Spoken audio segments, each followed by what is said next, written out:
So back to our earlier story about Fitch Solutions' projection of real GDP growth of 1.96% for this year. It had earlier projected 1.90%. And to elaborate further on this is Joy Business editor Charles Nixon Yeboah, who is gearing up for the weekend. It's good to have you in the studio, Thank you very Charles. much, So why the revision? What changed?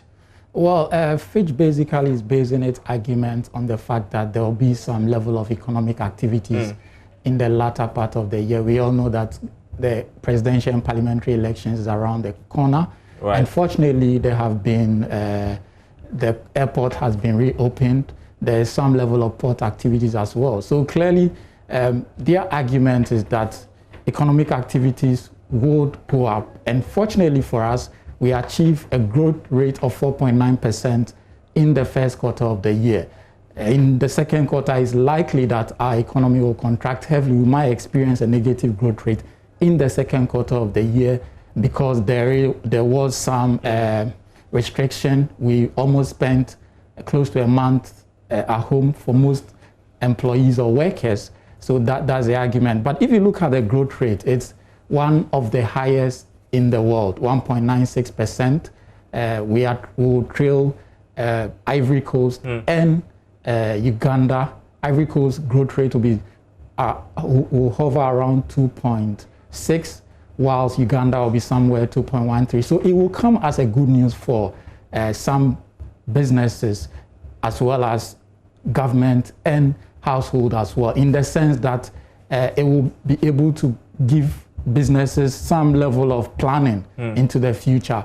Clearly, it tells us that our growth will not be significantly hit. The last time we engaged Professor Peter Korte, he said he was cautiously optimistic that we'll achieve a 1.50 growth rate, but he decided to peg the GDP at that figure because he thought that we would, he didn't want to go beyond that figure, but he was also somehow optimistic that we might go to the 2% growth rate. So basically, the services sector might record some growth in certain areas. Even the hospitality sector might somehow recover along the line. We might also see some activities in the industrial sector. Unfortunately, the mining sector will not grow quite significantly. It might even contract in the sense that we have not seen some level of production from the oil sector. Prices have also gone down.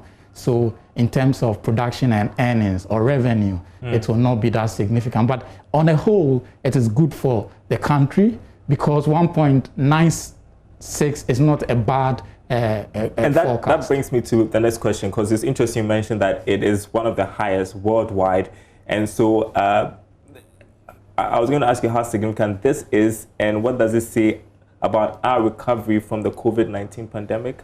Well, the authorities or the Ministry of Finance and the government have given a 3-year recovery program, but we might recover even quicker than anticipated, in the sense that if government forecast was 0.95 and some research organizations are forecasting more than that anticipated growth, some were in the region of 2%, then clearly it tells you that they are expecting some level of growth in certain subsectors of the economy. We all know that we have 3 key sectors that we measure our growth: industry, agri, and services.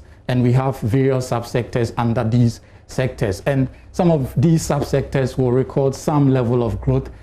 Maybe the argument has to do with we growing quite substantially in the first quarter, which was quite shocking to many of us, because 4.9% growth rate in the first quarter was quite significant. It's likely the second quarter we might hit a negative growth rate based on the fact that there was virtually an economy that did not exist between April and greater part of May and somehow June. Right. My last question is going to be related to mining, because you brought it up that we're not going to experience very significant growth. Is that what you said? Absolutely, because if you look at the numbers, in the first quarter, mining recorded a growth rate of about 1.something%. Let me peg it at 1%.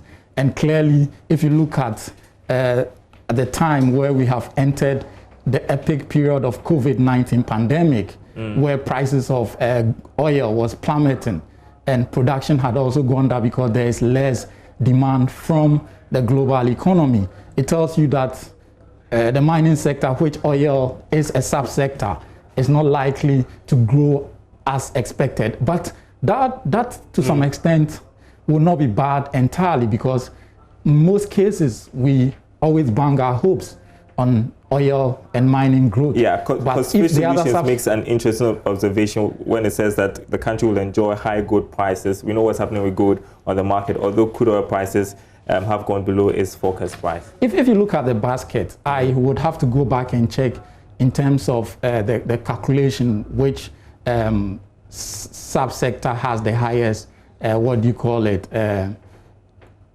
higher measurement in terms of the basket.